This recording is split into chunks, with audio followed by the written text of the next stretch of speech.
gonna be making a FIG Limon Jam, and it's gonna be really delicious. These are a beautiful Turkish fig. Look how big these are. In comparison to my hand, this is just, and they're all like this. And I have so many figs. Again, this was like a record year for my fruit.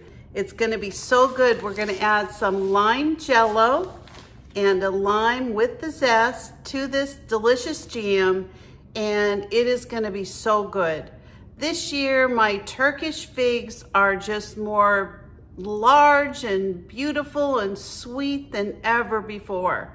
So all I'm gonna do is just cut these up and put them in a pan with a little bit of water and get them started cooking.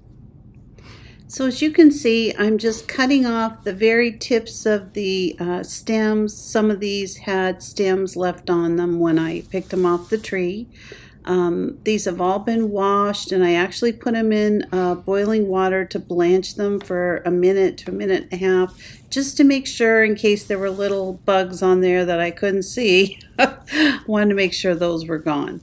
So I'm cutting them into quarters, and I'm just putting them in the pan. Now I'm going to cook these down, but I'm going to use an immersion blender. So let me continue to cut these up, and then we're going to put them on the stove. Now to my chopped figs, I have added about a cup of water, and I'm just going to let these figs cook down until they're nice and soft and they start to swell up and break down. And I'll show you how that looks. It's going to take about 15-20 minutes, but I just want these to get really soft. And then I'm actually going to use an immersion blender because I just didn't want any bigger pieces of fig in my jam. But if you like that, you go ahead and keep the larger pieces. I kind of like it more like a softer consistency, so that's what I do. So I've turned my figs down to a medium, and they're boiling away, and as you can see, they've let off a lot of liquid, which is just absolutely great. I kind of watch and just make sure I've got enough liquid that this will make a good jam. And I'm not using pectin, I'm using the jello, which is actually, you know, I think it's just another option. And in the meantime, I'm going to get my jars boiling. I'm cleaning them right now. Then I'm going to put them in a hot canner, and we'll get started. Now, because I'm adding the lime jello and the lime zest and the lime juice, my fig jam is going to come out a little bit more tart than some other flavors you might have. So I've decided to add 1/4 cup of sugar. It's not very much sugar. There is some sugar in the jello, and I think it's going to make it just perfect. So the next thing I'm going to do is add my fresh squeezed lime juice. Now this is the lime juice from 1 lemon, and I also have some grated lime zest. So I'm going to go ahead and put that in there. Oh, I love the smell of lime. I think I associate it with, you know, with Mexican food, which is actually my favorite type of food. I just absolutely love Mexican food. I make several recipes every month, and just very, very good. Then I'm going to add my lime jello. I'm just going to pour that in. Now this is 4.2 ounces, and I'm going to give this a stir. And you'll see it's going to kind of change the color of my fig jam just a bit. I think with this, it's not going to turn bright green. I think it's going to turn it more of a brown color, but that's okay with me. It's going to be a delicious jam, and I'm really going to enjoy this. Alrighty, I'm going to go ahead and just put this into the jars. Now this jar is one that I saved from something that I had that I bought at the store. So this doesn't quite fit on the lid or the funnel. So I'm going to just fill it up the best I can, and I might have to use a spoon for the rest.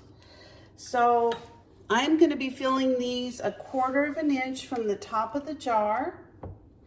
And this is considered a very small batch canning project.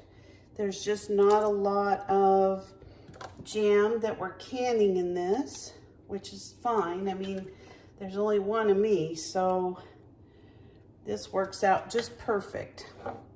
So I think I'm gonna get a couple of pints and maybe a smaller one.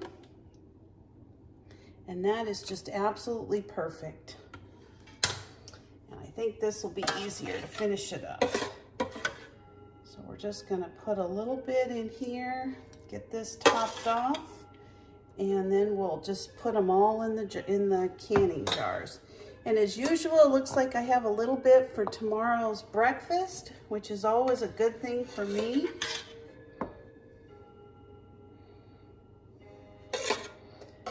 Just like so. Alrighty, I'm just gonna wipe these rims off with vinegar. This is very sticky.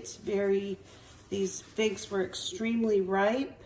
Now these ones that have these lids that you buy from the store, the most important thing is that you make sure that you get them sealed.